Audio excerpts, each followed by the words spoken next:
Even though the left pushes open borders propaganda non-stop, it appears the majority of Americans haven't been fully brainwashed yet. The media spends a lot of time leading us to believe that there's huge support for all things immigration, but in fact, the data says otherwise.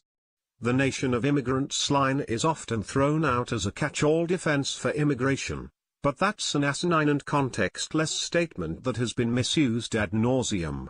According to the polls, the American people are actually far more in line with Trump's policies than many think. As reported at Breitbart, in a new Rasmussen poll, 62% of likely voters said they support barring new immigrants to the U.S. from receiving welfare benefits for at least 5 years, which is a policy that Trump mentioned in a recent speech. Most likely to support the ban are middle-class Americans making $30,000 to $50,000, with 72% in favor. Even those who described themselves as moderates supported at a rate of 61%. This poll indicates that Americans don't want just any immigration, but those that are capable and willing to work without handouts. Questions about illegal immigration were also asked for the poll, and the results are definitive. Those who support the policy forcing those seeking welfare to prove they're a U.S. citizen and here legally stood at 76%, while only 17% opposed the idea.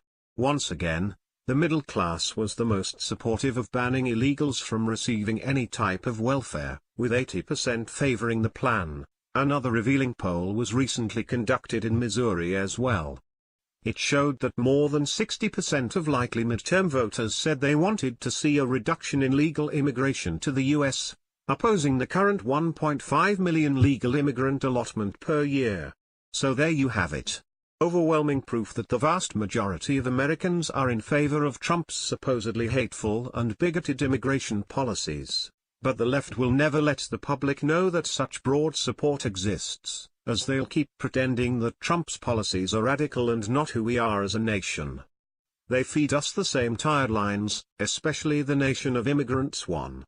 As if that's some kind of excuse to never consider changing policies in the first place. Just because something was done a particular way in the past, it doesn't mean it has to be that way forever.